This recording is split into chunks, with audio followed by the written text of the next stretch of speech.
Nola. So today I'm going to be talking about the importance of childbirth, where we were, where we are now, and where we need to go for the future to elevate our community. So if we think about the history of childbirth, we know that there was a time when we all had our babies at home. There was somebody in our community, whether it was our grandmother, our auntie, an elder on the block, who was in charge of helping us have our babies. These women were the midwives, they were the elders, they were the grandmothers, and they helped us all the time. They were people who trusted us, and we had our babies in our homes, and we knew that the people who were taking care of us loved us and supported us, and we had our babies surrounded by people who knew us and cared for us. Somewhere along the way, birth became a medical thing. They began to push us outside of our homes and push us into the hospitals. A lot of it was around racism. We used to have what they often call granny midwives, and that is really a misnomer. They should not be called granny midwives. Those elder women who ushered life into this world, who helped take care of our communities when other people would not take care of our communities, they were not grannies. They were grand midwives. And historically, oftentimes people now refer to them as granny midwives, but we in this community, in this birth work community, we understand that that actually has been said to us by them. The last grand midwives who were living, they began to let us know that that's not a title that they put upon themselves, and that's not a title that they actually want. So at any rate, the grand midwives were systematically removed from our communities. Systematically, they began to push us into the hospital so that they could use our bodies, our black women bodies in particular, as teaching fodder when we had this new profession called obstetrics and gynecology. So we began having our babies in the hospital under forceful situations, under situations where we were not receiving love, we were not being taken care of by people that we knew. And so that brings us to today now, and it's really just been a really short amount of time, less than 100 years that we've really consistently been birthing our babies in the hospital. And as a result, now that we have most of us having babies in the hospital, the idea of birth and what birth has become, it's become this mystery. So many people go into the hospital to have their babies, they come home with the baby, and it's like they go into the black hole almost, and they come out with trauma stories. Not all the time, but so many, particularly black women, are leaving the hospital with feeling experiences and reporting symptoms that are very similar to post-traumatic stress syndrome, and this is to have a baby. And I believe that a lot of that is because we have removed the love, the care, and the natural birthing from outside of our communities. Birthing has become a mystery.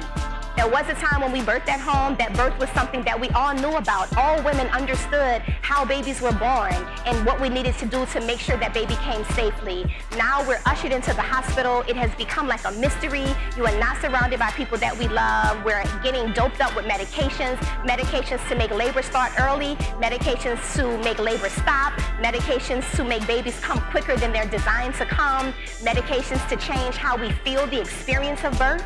And what this has done is it's disconnected us from the natural things that are supposed to happen on a physical, spiritual, and metaphysical level that helps us bond and experience birth in just a more holistic fashion. What that's done is cut us off from our God self in terms of having our babies. It's cut us off from the natural benefits that we're supposed to receive. As an example, synthetic oxytocin. Most people know about it as Pitocin, P-I-T-C-O-N. Pitocin, excuse me, I'm spelling it wrong. At any rate, many of us have heard of the medicine Pitocin. That is synthetic oxytocin. Oxytocin, the real hormone, is a hormone of love. It's a hormone that we release when we orgasm. It's a hormone that we release when we're ready to have our babies. Our bodies release oxytocin. It's a hormone that's released when we breastfeed our babies. It helps our bodies push forth our babies out. It makes us have contractions, and it also helps us fall in love with our babies. So now in many births, they're giving people synthetic oxytocin without even really knowing the full ramifications of what this synthetic medication is doing to us. What we do know is that some kind of way it is inhibiting our natural, normal oxytocin from flowing the way that it is supposed to flow.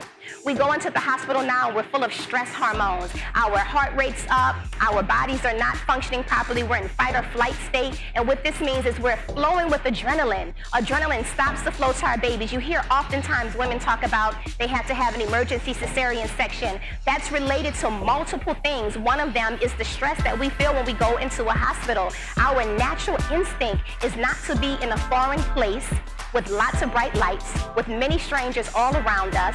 Birthing, that is not the way nature intended birth to be. Birth is a situation where we should be in solitude, surrounded by people who love us, and even in dim lighting with lights. If you think about even animals, when animals give birth, they find a dark, secluded, quiet, private place that is safe for them. When we move into the hospital, our primal brain kicks in and we immediately go into fight or flight oftentimes, and we have this elevated adrenaline, which means that we cannot have the endorphins that we need to birth our babies easily. Many women will also say, you know, back then that's how they did the babies, but I needed the drugs. And what I would say to them is, if you had the information and the support that you needed, you wouldn't need the drugs. If we understand that there is a natural way that our bodies have been created. And yes, there is some discomfort that most women will experience when they're in labor. But what I would say is, if you're able to move, if you're able to experience the ebb and flow of the endorphins that you're supposed to have, which basically is your natural morphine to help your body adjust to the discomfort, if you're experiencing normal, God-given, your body contractions, not synthetic contractions, your body is also able to adapt to those better. And not just your body, your baby also. So your baby is also experiencing labor the same way that you are experiencing labor. And if it is artificial, if it has been induced, if it has been rushed with different synthetic medications, then your body and your baby are not able to adapt as easily as they should be able to. And this is one of the reasons why we see a lot of these different emergency cesarean sections. Oftentimes when I hear about emergency cesarean sections, people will say, oh, but I needed the section. And my response is yes.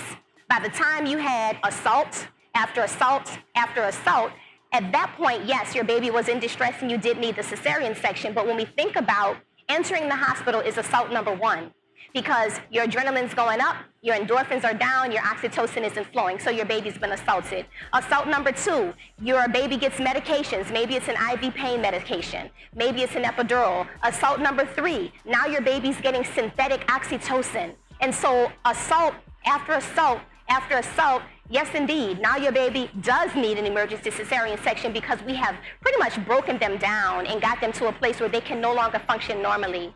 So for me, I think it's very important that we do our best as much as we can to go back to the ways that things used to be when we had our babies, surrounded by people that love us, at home, with healthy attitudes and environments around the experience of birth, understanding that birth is not to be feared. Birth is a powerful place.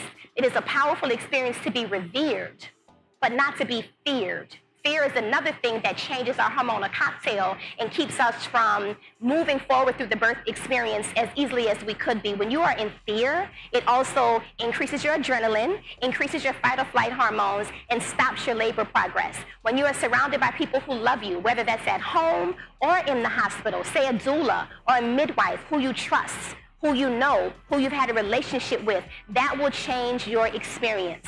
We need to go back to understanding that our bodies were made to do this. When the Creator created woman, the Creator understood that we were going to be powerful beings to bring forth light, that we have our wombs able to grow life and to bring forth this light unto the world. And so the Creator made us capable of having our babies. And so the notion that we can't birth our babies is all the way ludicrous, because this is how we were made. Not only are we designed to make them, we are also designed to nurture them and nourish them with our bosom, with our breast. It is a full circle thing. I oftentimes hear women talk about how they couldn't breastfeed. And what I would say with that is, if you can get pregnant, and you can carry your baby in your belly, and you can birth your baby out of your womb, you can absolutely breastfeed. It is just the continuation, the completion of the package. So if you've birthed the baby, you have breast milk. The unfortunate thing is that in our society, we do not support breastfeeding.